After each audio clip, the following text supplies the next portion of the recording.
Tenemos con nosotros a dos grandes ponentes, a la doctora Stefanini, al doctor Mezquita. Es un placer para nosotros contar con vosotros en este programa. Gracias. La idea de este espacio Integra es hacer una aproximación a vuestra presentación de ayer y tener un poco más de información y resumen de lo que estuvisteis presentando. So I will switch to English. My English is from Sevilla, so I hope you understand. So anyway, Martina, thank you for being with us. Thank you for inviting me. It's a great pleasure to have you. Yesterday, I will start for her because she's nicer than you. So I agree. yeah. I was not the first plan, but I just switched it. So your lecture yesterday was about root coverage, and you present to us a very nice material, but not everybody was able to be with us yesterday. So I will be more than happy you can give us some key points of your lecture so people can understand what is your work and what are you doing for us. Yes, thank you. Yesterday, the topic of my lecture was a decision-making step procedure to select the right surgical procedure in treatment of single and multiple gingival recession. And basically, we have 4 parameters that we should evaluate in our decision-making process. We have to start looking at the presence of non-carious cervical lesions. So we have to start not looking at the soft tissue, but at the hard tissue. Because if you have the loss of hard tissue, meaning the loss of the cement-enamel junction, you need to reconstruct it with a restorative therapy. And then you can go through the second step, which is to look at the interproximal hard and soft tissues. Because if you have some clinical attachment loss at the interproximal level, you need to change your strategy, which is not only in order to cover the recession defect, but is also to improve the interproximal level with a regenerative surgery. And then the third node is to evaluate the position of the teeth that you are treating, because if you have a buccal malposition, probably it's better to perform an orthodontic therapy before the mucogingival surgery. And then the last parameter that we should always evaluate in the treatment of gingival recession is the presence of keratinized tissue. I think this is the most important aspect. And now I wanna take advantage that you are here, and I wanna make a question that from a clinical point of view, sometimes I have to deal with. And unfortunately, when we have the non-carious cervical lesion, or what we call sometimes a fraction in a general way, Yeah. which is not the same. Exactly. Which is not the same. But first of all, I would like for you to give us, for the people, this difference. But not only that. I have the clinical experience when this cervical lesion is very deep, or we have this triangular shape below the CEJ. We always are dealing, and you also have a lot of experience with that. We also are dealing with a complex situation. The position and the stability of the coagulum is not always simple, and I will really appreciate if you can give us some inputs on that. Yes, first of all, we have really to distinguish between abfraction and lesion due to traumatic tooth brushing. Absolutely. Because if you have traumatic tooth brushing, you need to teach your patient to change his habits and rebuild with the composite restoration, and that's it. If you have an abfraction, it's something related to occlusal trauma. So you need always to do a bite for your patient in order to avoid the risk of recurrence of the abfraction. And so this is for sure one very important aspect. When you have such a deep triangular shape typical of the abfraction, Exactly. you need to rebuild it intraoperatively, because it's very difficult to do it before the surgery. So you open your flap, you use the rubber dam intraoperatively, you rebuild with the composite restoration, and you currently advance your flap. Thank you I very think much. this is my advice. advice. Thank you. I really appreciate it because it's something that we found in the clinic quite often. Yes, it's and very we have to frequent. deal with it. Now I'm gonna go with the other guy, which is not that nice, but is my friend. Yes, So there is one more yeah, question. so I'm gonna. You wanna ask to Yes, of course. Martina I mean, too? Oscar, having here La Donna del Momento with us, I mean, I cannot miss my opportunity to ask her a couple of questions. Well, Martina, I mean, it's fantastic how you and Sepa, I mean, your lecture yesterday, and I was chatting with Paulo yesterday night about your lecture, and we both agreed that it was so precise and so beautiful, and your cases and Giovanni's cases are very beautiful. I have two questions regarding your technique. The first one is related to the long-term outcomes. You know, in Spain, we tend to harvest way thicker connective tissue grafts than compared to yours. And when we do that, we're thinking in the long term for the stability of the gingival margin. Now, your connective tissues are way thinner than us, but of course the quality, I mean, you can tell. How do you see your cases in the long term? I mean, 8, 10 years down the road. Okay, so I'm very young, so I don't Yes, have of 10 course, years of left. But you've seen That's for Giovanni's sure. cases. Yeah, for sure. Yes, if I think at Giovanni's case, it's different.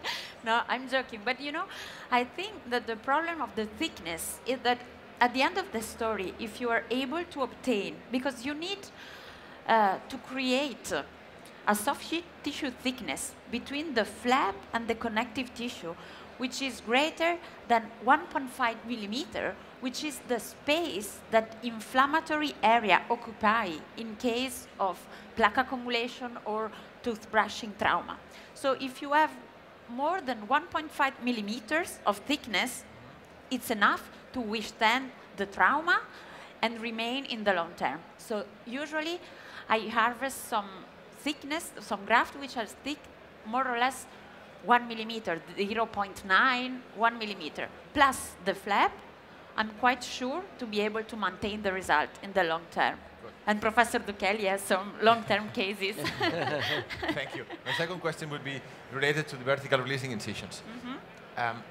We see some professionals that have at the end scars somehow, but in your cases it is true that we don't see scars. Can you give us some tricks on how not to get scarring after vertical releasing incisions? In the upper jaw, when I perform in vertical releasing incision, now I'm trying to reduce as much as possible the length. Immediately when I reach alveolar mucosa, I stop my vertical releasing incision because scars are in alveolar mucosa, not in keratinized tissue. In the lower jaw, it's different. I need to extend vertical releasing incision, but if you perform the flap design only with the tip of the blade, not touching the periosteum, and then going with the blade very, very beveled, you don't touch the periosteum, so you reduce the risk of scars formation. Thank you very much. Brilliant. You're Yes, welcome. amazing. You're welcome. Now we want to switch to Spanish because my Portuguese is so-so, right? Y vamos a cambiar ahora y vamos a ir con la segunda persona que presentó durante la sesión. Ella habla de crear tejido, él de destruirlo. Esto cada uno tiene lo suyo. El doctor Paulo Mezquita nos presentó acerca de alargamiento coronario, una técnica fantástica, con muchas variabilidades, con mucho que descubrir todavía y que precisar. Y por eso te agradecemos tanto que estuvieras con nosotros en esta sesión. Gracias. Igual que hemos empezado con la doctora Stefanini preguntándole por los principales puntos de su presentación, nos encantaría que tú hicieras lo mismo con respecto a la tuya. Muy bien. Yo hablé sobre la sonrisa gengival. Es un tema completamente enfocado en estética. Entonces, yo creo que el primer punto importante es analizar los deseos del paciente, entender las necesidades del paciente, pero quizás um dos pontos mais importantes quando estamos manejando casos com sonrisa gengival é definir o diagnóstico. Por quê? Porque são situações completamente distintas. Às vezes temos problemas relacionados a fases de erupção dental e às vezes temos problemas relacionados à musculatura ou crescimento ósseo. E se eu não hago um diagnóstico correto, seguramente não vou alcançar o resultado que o paciente está buscando. E depois de definir um diagnóstico correto, falar sobre as possibilidades de tratamento, porque hoje não há solamente uma possibilidade de tratamento. Quizás tenhamos uma ideal, pero que o paciente não aceita. Por exemplo, na cirurgia ortognática em um paciente adulto. Pero quizás não conseguimos chegar a um resultado igual, pero podemos melhorar a vida do paciente e quizás não conseguimos 100%, pero chegamos a 70%, a 80%, e isso já dá uma satisfação a nosso paciente. Então, eu creio que tentei abordar o diagnóstico diferencial e depois enfocando um pouco mais em las situações de cirurgias de reposicionamento labial e cirurgias de alargamento de coronas clínicas. Bueno, me pareció una presentación fantástica, las dos me lo parecieron. Con respecto a la reposición labial, y yo tengo que una vez más, igual que le he hecho una pregunta abusando de vuestra expertise, lo quiero hacer una vez más. Yo no he hecho nunca un caso de reposición labial, pero sí que empiezo, o me han llegado estos rumores de pasillo en los que nos dicen, bueno, sí, pues mira, fulano hace no sé cuántas, pero hay cierta tendencia al rebote de esa situación original. Y me gustaría que si tú tienes alguna experiencia en el caso o si te puedes ilustrarnos en este sentido. Sim, eu não tenho uma experiência muito larga com esse tipo de situação, mas não é uma cirurgia tão simples assim. E eu creio que eu tentei apresentar algumas publicações em 2018, comparando duas técnicas distintas, que são as principais, ok? Que são uma com incisões paralelas, haciendo um colgarro parcial, e outra com uma incisão triangular no frenillo, removendo um pouco da musculatura interna. E as duas publicações, fazendo estudos comparativos, estão a favor de fazer uma miectomia, removendo uma parte da musculatura para evitar exatamente o relapso. Exatamente. Mas eu tenho casos que han tenido um rebound parcial, ok? E quizás a coisa mais importante quando passa isso, Oscar, é que dependendo da posição que hace as incisões, se ocorre um rebound, a cicatriz se ve, te queda exposta. Então, isso é uma situação bastante complexa e que deveria ser discutido com o paciente sobre o risco de passar, porque quando passa e queda feio. Claro. Então, é uma situação que estaria aí como uma complicação do procedimento. No, te agradezco tu honestidad porque para los que no tenemos esa experiencia, el saber qué cosas nos pueden ocurrir nos ayuda mucho. Y ya antes de, no sé si José tiene alguna pregunta, a mí el alargamiento coronario es un tema que me fascina, como tú bien sabes. Ayer nos presentaste tus trabajos con alargamiento coronario mínimamente invasivo o flapless, ¿verdad?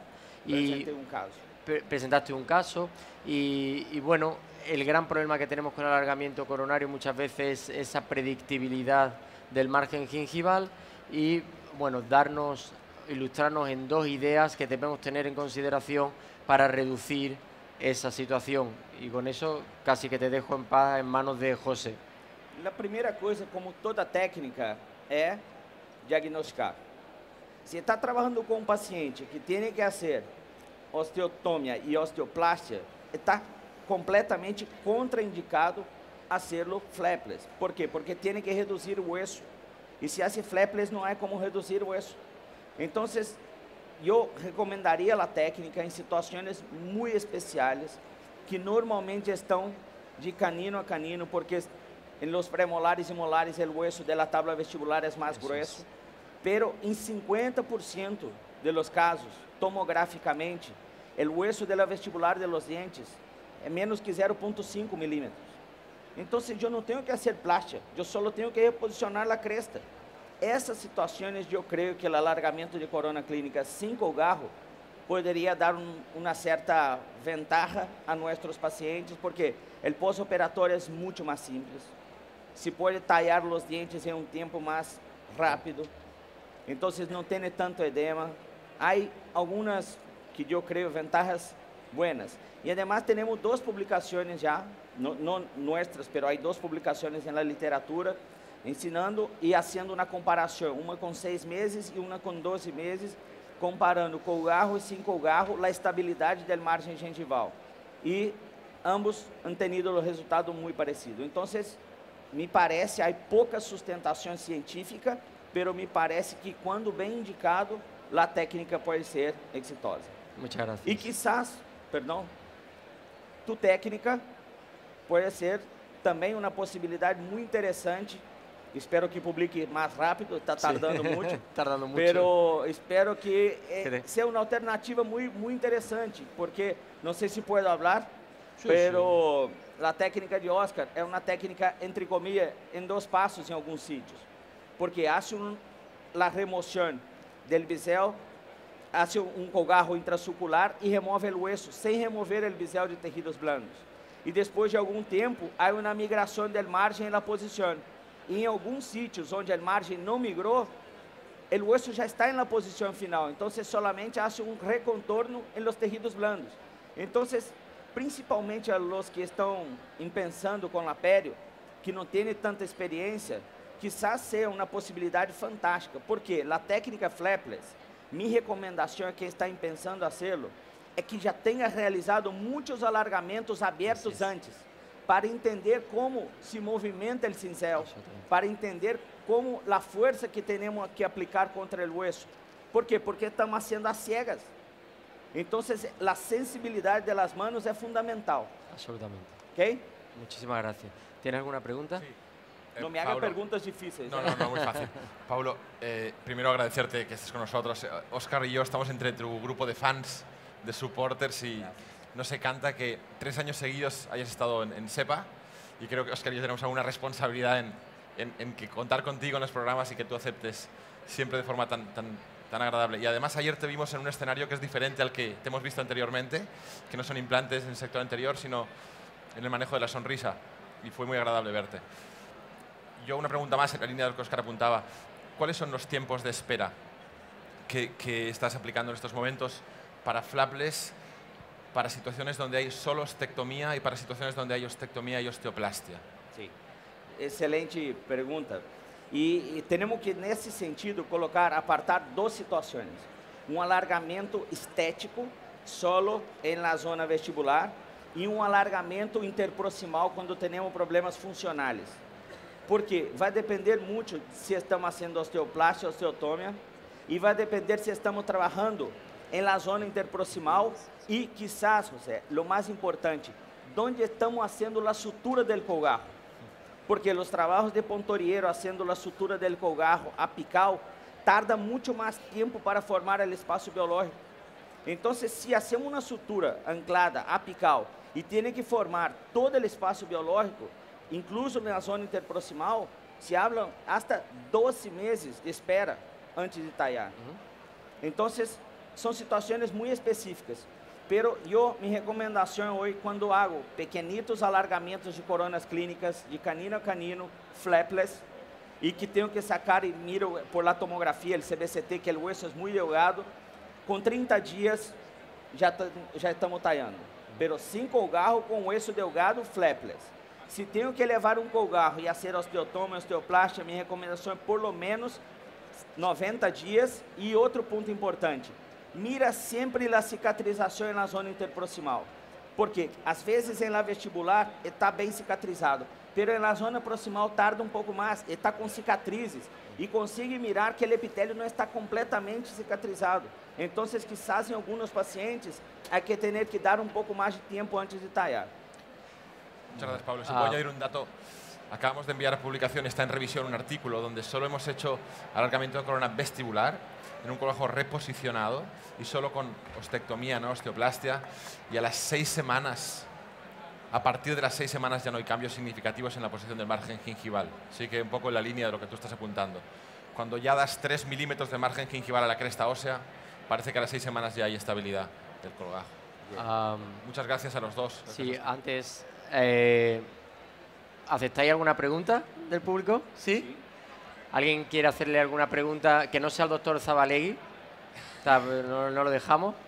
No, ¿alguien tiene alguna pregunta? Ahora aprovechar la oportunidad. ¿No? ¿Quedó todo claro? ¿Sí? Bueno, pues entonces nada más, agradeceros a todos vuestra presencia y agradeceros, por supuesto, que estéis con nuestra familia. Gracias. Gracias.